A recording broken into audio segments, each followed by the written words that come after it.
өнөөдөр бол харамсалтай энэ олон сонгуулийн үед үндэслэл тооцоо муутагаар амлаад түүнээсээ шалтгаалж их хэмжээний мөнгийг бэлнээр тараагаад за дээрээс нь одоо гадаадаас бусад улс орнуудаас одоо их хэмжээний зээл авахд хүрч байгаа ийм үр дагаврууд өнөөдөр харагдчихэ.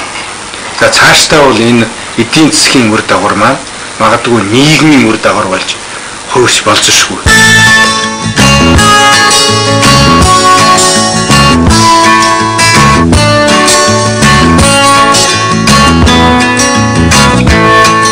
Нотон жил баха Джон Перкинс гэх хүний бичсэн эдийн засгийн алдуурчны 8 жилийн ном хэвлэлтэнд орчуулж гараад нэлээх явсан тааж унсан болов. Тэр номыг ингээ уншаа харж байхад бол ерөөсөө одоо Монгол болоод байгаа энэ үйл явдал бол ерөөсөө л яг тэрний загвараар яваад байгаа ийм харагдаад байх юм л та. Тэгэхээр одоо яг хин одоо эдийн засгийн алдуурчийг ингээд ярихад бол хэцүү.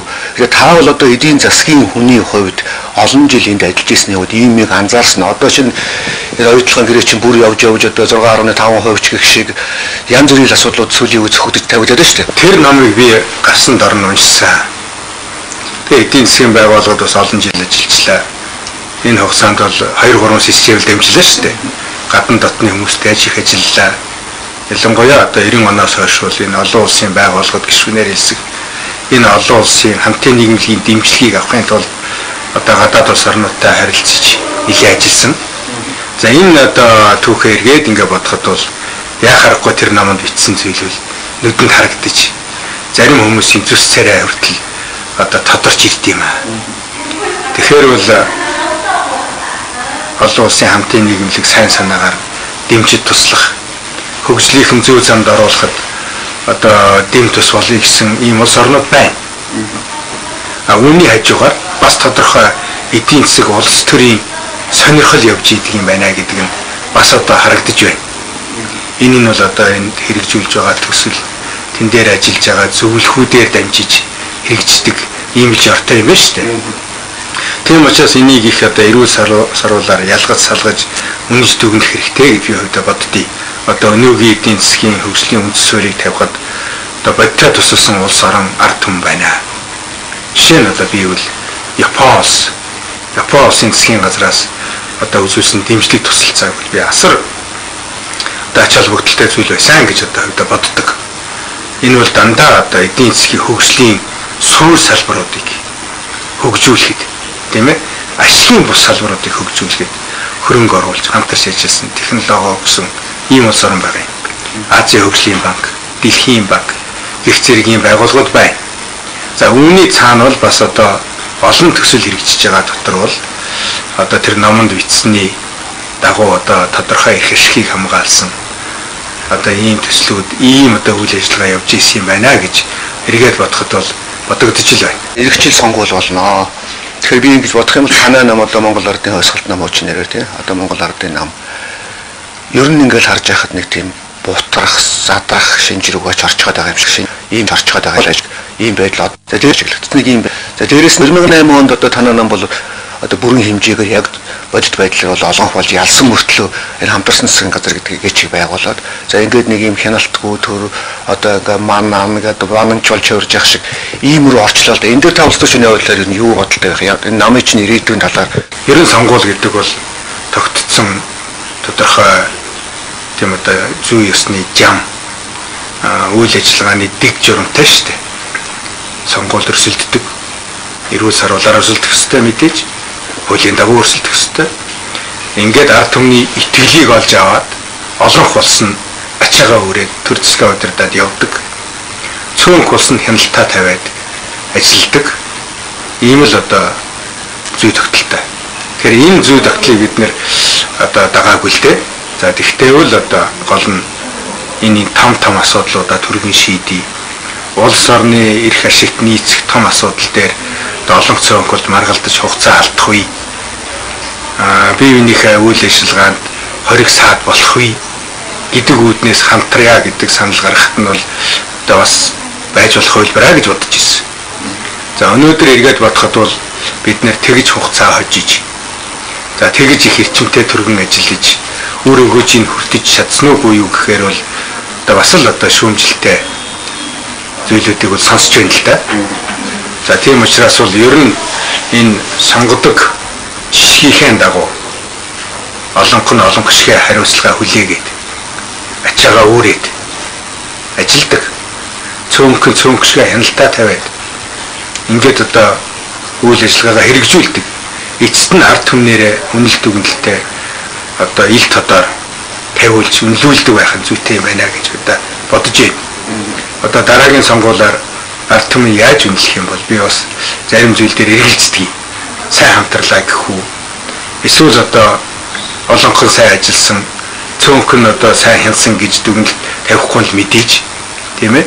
Тийм учраас бол ер нь цаашдаа их л бодмоор юм байл. Би бол бодож байна шүү дээ. Зөвхөн Монгол Ардын хойсгалт нам бол одоо 90 жилийн түүхтэй нам. Гэхдээ бол нэг танаа намд бол нэг тийм үнэт зүйлгээч нэг юм байсан. Хуучин бол ерөөсөө хөдөлгөөнгүй их сахилга баттай. Энэ нь ер нь л алга болох гээд байна уу гэсэн бодол одоо сонгуульч ойрчлоо. Нэг ийм л бодол төрөөд байна л да. Энэ уламжлалын дагуу үнэт зүйлсээ хадгалж үлдмээр байгаа юм. Ер нь энэ бол олон 10 жилийн туршид бий болсон ийм одоо үнэт зүйл шүү дээ. Ив нэгдэлтэй, тодорхой зорилго чиглэлтэй, за улс төрийн өндөр соёлтой, харилцан бие биенээ хүнддэгдэг, хамтарч ажилладаг, дэмждэг, нягтрах чаддаг. Ийм нам. Энэ л уламжлалаа хадгалж үлдээсэ. Өнөө үед одоо энэ уламжлалд маань сэв суусан янз бүрийн үйлдэл битгий гараасай л гэж хөдөлгөөн бодож байна. За өнөөдөр нийгэм чих өөрчлөгдөж байна.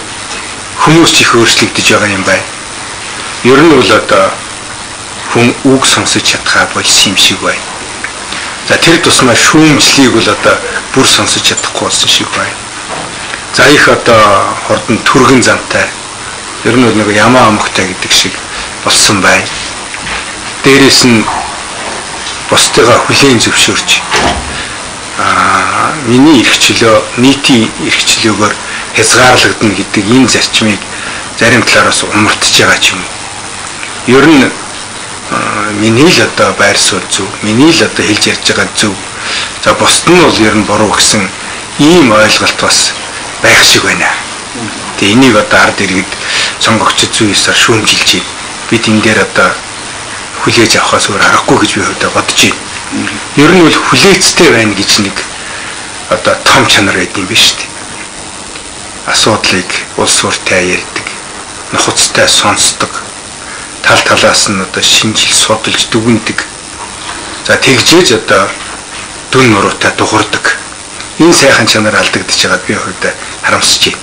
Том зорилгын төлөө бол жижиг ашиг сонирхлын зөрчлийг бол уг нь мартаж эвлэлж явмаар байна. Тэгэхээр энэ дээр би бол тодорхой хүн хэлмээргүй байна. Ер нь өнөөдөр бол удирдахыг алдагдсан. Удирдуулж байгаа хүмүүс нь ч одоо удирдахтаа байсан. За удирдах байгаа хүмүүс нь ч одоо тэр одоо болгон бас нэгтгэхэ зохицуулаад ингээд аваад явах бас учир дутагдaltaй ханддаг ийм явдал байна. Нэг ухаантай хүн хэлсэн байдیں۔ Би тэр үгийг бас байнга бодож явдаг. Хэн нэг нь буруу үйлдэл хийсний төлөө түнд буруу аргаар хариу өгч болохгүй гэж. Тийм ээ? Аль болохоор тэрийг одоо зөв голдролд нь оруулах тэр зарчмаа барьж одоо хариуг нь өгчих хэвээр маа гэж. Түүнээс буруу үйлдэл хийсэн гэдэг түүнийг буруу аргаар шийтгээд ээж болохгүй гэж. Тэгээд ингээд бодохоор бол бас ер нь хаанаа л их бодмоор байна. Манайд нэг тийм явдал бий л дээ. Ямар нэгэн одоо бүтээгүй ажлын төлөө хэн нэгнийг буруутгахыг хичээдэг. За энээсээ болоод ингээд магадгүй зарим үед үл тийм зохиомл айдас бий болгодог. Тэгээд тэрнтэйг одоо байлдтай адиж эхэлдэг. Энэ маань ингээд бодоод ахаар нөгөө л одоо эртний зохиол санагдаад байт юм л да. Нөгөө Дон Кихотын үлгэр салхин синстэй очиод байлдаж идэгтэл адилхан болох гэдэг юм шиг санагддیں۔ Тийм учраас хамтарч ажиллаж ийсэн. Нэг зорилгын төлөө зүтгэж явсан. Хин хэнийгээ мэдэх улсууд зохиомлоор бие биентэйгээ асуудал үүсгэж муудалцмааргүй.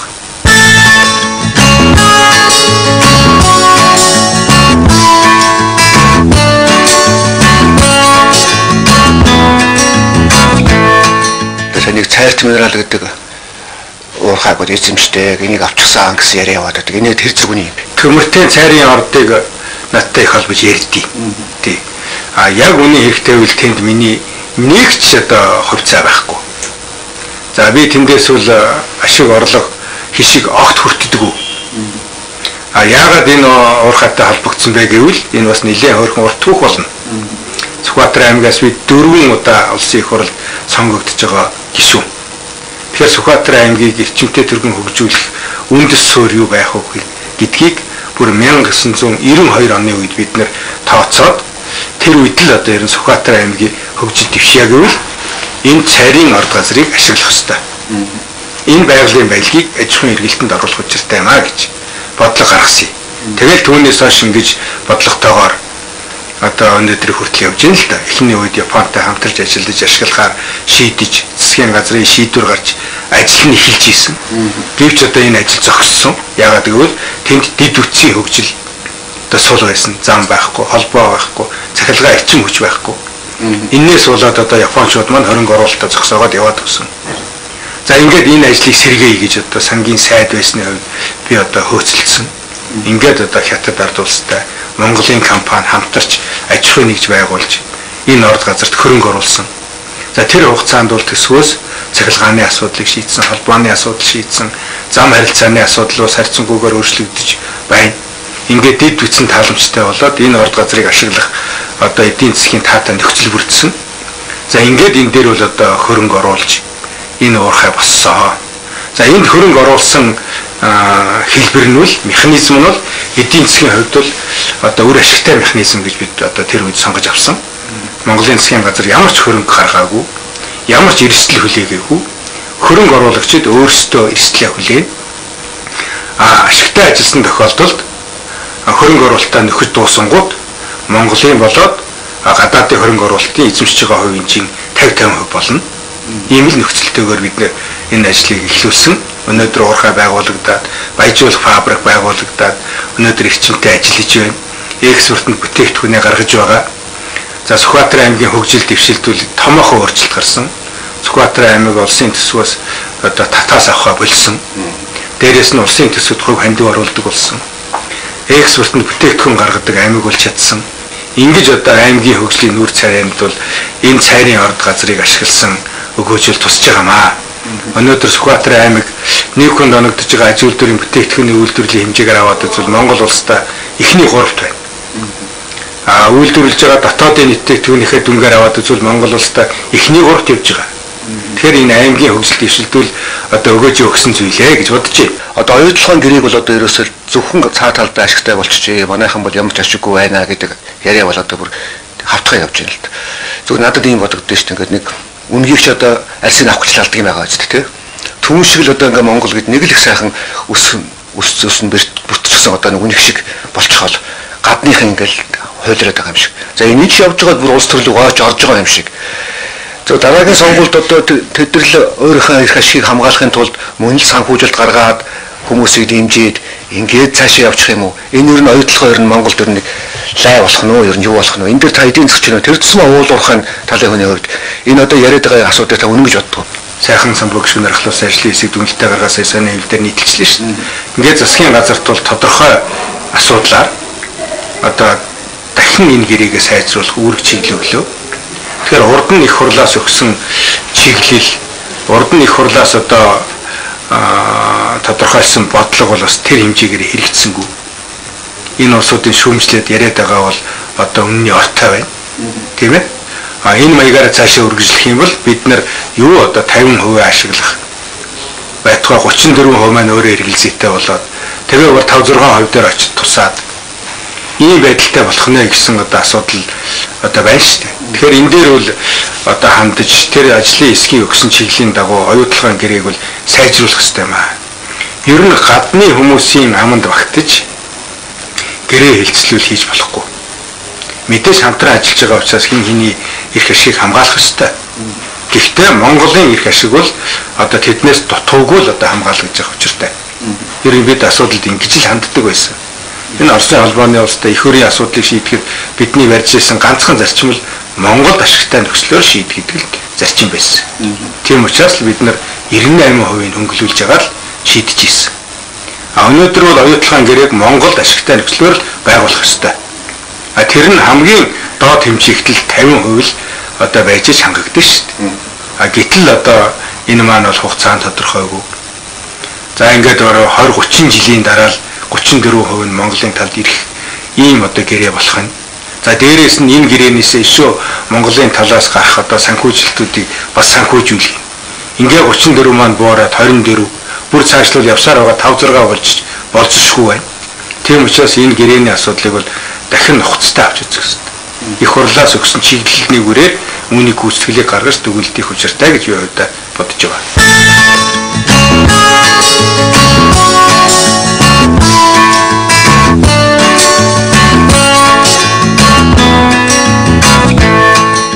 Тэгэхээр манай эдийн засаг улс төрийн хүрээнд 30 жил болсон тийм. Тэгээ би нэг юм асуумаар байна л да. Энэ улс чи яагаад энэ хөгждөг юм тийм. Одоо энэ олон жилийн хугацаанд эсвэл одоо энэ 4 жилээр сонгодог энэ нэг юмас болоод байдаг юм уу? Хэдэн онцлог үндэсний хөгжлийн цогц бодлого гэж гаргасан шүү дээ. Тэгээ энийг одоо барьж явдаг юм уу? Явдаг юм уу? Энэ улсыг л харахад бол манайх бол 2 сая хэдэн зуун мянган хүнтэй жоохон хөгжүүл өгчхөр санагдах. Би олон жил өөртөө тавьж хариулт ирж байгаа асуудал бол энэ. Яагаад бид ер нь хөгжиж дэвчиж чаддаг юм бэ? Ямар их хугацаанд энэ шилжилтийг хийвэ? Ямар их хүн төлөвөө гэж би байн боддог байхгүй. Бусад улс орнууд бидэнтэй адилхан 90 онд шилжилт эхэлсэн улс орнууд аль эртэл хөл гараа болоод хөгжиж дэвжээ яваад өглөө шүү дээ. Тэр одоо Зүүн Ази, Африкийн Зүүн Европын орнуудыг хар, тийм ээ? Хуучин социалист системтэйсэн бусад улсуудыг хар. За одоо энэ зөвлөлт холбоот улсын бүрэлдэхүүнд байсан зарим улсуудыг хар. Ер нь хөл гараа түргэн болоод хөгжиж дэвжсэн юмдаа орчлоо. Гэтэл бид нэг л одоо төвшнөөсөө нэг холдож чаддгүй. Ингээл яваад байдаг. Хөгжиж юм л да. Өөрчлөгдөж байна. Гэхдээ удаан байгаад байгаа байхгүй. Энэ юунаас болоод байна гэж. За 4 жилээр сонгогддог парламентын энэ одоо жишгээс болоод байна уу гэж бас зарим ус ярьдیں۔ Тэгэхээр би бол тийм биш ээ гэж бодож байгаа. Хэрвээ тийм байдаг бол бусд улсууд бас л адилхан шүү дээ, тийм ээ. За тэгээ бодоод байхаар юунд байна гэхээр ерөөсөө Монгол хүн бидэнд байгаа нэг үндсэн дутагдал бол өмнөхөд дандаа үгүйсгэж. Дараачихын дандаа шинэ юм хийх гэж оролддог. Тийм ээ? Нөгөө төрийн уламжлал шинжилгээний зарчмыг одоо тууштай мөрдөж чаддгүй. Тэг холбоотой л гэж би хувьдаа боддгийг. Одоо ингээ 90 оноос хойш ажилласан засгийн газруудыг их хурлууд ингээд аваад үзье л. Тэгэхээр бол дандаа өмнөхөө үгүйсгэж явсан байна. За энэс болоод бид чинь бүх юмыг шинээр хийх гэж оролддог. Ингээд өмнө нь боловсрсон бодлого эхэлсэн ажил орхигддог. Ингээд энээсээ болоод хугацаа алддаг. Жишээ нь одоо бол бараг мартагчлаа та ярьж л да тэр үндэсний хөгжлийн цогц бодлого гэж. Одоо бас 4 жилийн өмнө нэлээ эрчимтэй одоо энийг боловсруулж тийм ээ Монгол улсын хөгжлийн одоо үндсэн одоо юм хөтөч болгоно гэж л боловсруулсан шүү дээ. Монгол улсын ерөнхийлөгч санаачлал ингээл боловсруулсан. Өнөөдөр энэ бодлогыг ярьж байгаа, энэ бодлогын дагуу асуудлаа боловсруул шийдэж байгаа тийм байгууллага бараг байхгүй болчихлоо шүү дээ. А гэтэл бүр 96 онд Монгол улс 21 он хүртэл одоо эдийн засаг нийгмээ хөгжүүлэх үндэсний хөгжлийн үзэл баримтлалыг боловсруулсан байхгүй. Тэр үед л 21 он хүртэл яаж хөгжих вэ гэдэг бодлогыг тодорхойлсон. Мөн л ерөнхийлөгч нь оролцоод намуудын одоо зөвшөлтслийг хангаад засгийн газрыг боловсруулад улсын их хурлаар батлаад ингээ Монгол одоо төрийн хөгжлийн бодлоготой боллоо гэж хэлсэн. Гэтэл энэ маань бол явсаар байгаад мартагдаад орхигдоод тэгээд 2000 одоо 5 оноос архиж боловсрогдож байгаа жишээ. Тэр ингэхээр чин зэрэгэл бид нэр яаж яана нөгөө өмнө боловсруулсан бодлогоо хэрэгжүүлэхгүй орхидог. Жохон байжгаад мартдаг. За ингээ мартцсан юм чинь тэрийг үгүйсгдэг. Ийм л одоо салан баагаа үлгэрээр л явж шít. Нин нөгөө ярихад. Тэ. А нөгөө талаар бас нэг бодож байгаа юм бол ерөөсөө энэ гаргасан бодлогыг хатуу мөрдөж ажилтдаг. Сайхан бодлого гаргадаг. Их одоо сайхан сэтгэлээр асуудалд ханддаг. Гэхдээ дутуу боловсруулдаг. Нөгөө хөрөнгө хүчийн хөрөнгө мөнгөний хооронд нь уялдвал баланслуулдаг. Иннээс болоод нөгөө бодлого маань хэрэгждэг. Жишээ нь өнөөдөр хэд Монгол улсад одоо үндэсний баг 200-аар хөтөлбөр байна шүү дээ. Тэгэхээр тэд нэр одоо бүгд хэрэгжихгүй шүү дээ. Яагаад вэ? Хөрөнгө санхүүгийн асуудал шийдэгдэг. Иннээс болоод энэ асуудал маань ингээл нэг сайхан л бодлогын баримт хичгүүл байгаад байдаг. Хэрэгждэг. Тэгэхээр яагаад бид одоо ингэж хурдан түргэн хөгжиж чадахгүй байна гэвэл нэгдүгээрт уламжлал шинжилгээг одоо зөв хослуулж чаддаггүй. Хоёрдугаарт боловсруулсан бодлогоо тууштай барьдаггүй. Гуравдугаарт ерөнхийдөө нэгдсэн зохион байгуулалтанд орж чаддаггүй. Иннээс байна гэж би боддгийг. Ер нь одоо удирдлаганд нэгдсэн зохицуулалтанд байж чадахгүй байдал өнөөдөр үл их хүчтэй биш үү? Ер нь нөгөө давн дээр атман гэж нэг залуучууд ирдэг байсан шүү дээ. Тэр шиг л ер нь салбартаа л одоо засгийн газар болцсон яамдууд байна. Яамдуудын үйл ажиллагааг хооронд нь нэгтгэж уялдуулдаг эдийн засгийн арга хөшүүрэг механизм алах.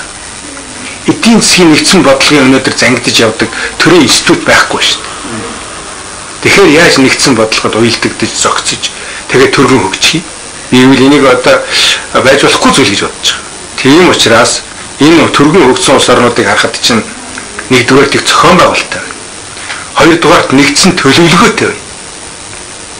Төлөвлөгөөтэй байна. А гуравдугаарт бодлогоо их тууштай хэрэгжүүлж байна. Тэгээ хүн бүхэн одоо гарсан бодлогыг одоо өөрчлөхийн төлөө ажилладаг. Бодлогыг бүтээлчээр хэрэгжүүлээд тэр явцад үүссэн асуудлыг шийдэхийн төлөө ажилладаг. Тал энэ улс орнуудын төргөн хөгжсөний гол нууц байна гэж би хөдөө бодож байна. Хүний амьдрал, хүний үзэл баримтлал үе хэрэг нотлох халбгүй үнэн байдаг. Улсын хурлын гишүүн улаан 30 гаруй жил социализмын үеэс эхлэн өнөө хүртэл төр дүршилсэж яваа нэгэн. Сүхбаатар аймгаас 4 удаа сонгогдсон тэрээр намайг анх сонгогдож байхад Сүхбаатар аймаг улсын хэмжээнд доороосон 3-т ордог аймаг байсан бол одоо дээрээс нь 3-т ордог аймаг болсон шүү дээ хэмээн ам бардам өгүүлж байлаа. Олонныхоо итгэлийг өөрийнхөө зүтгэлээр биелүүлж яваа энэ хүний нотлох албагүй үнэн ийм бөлгөө.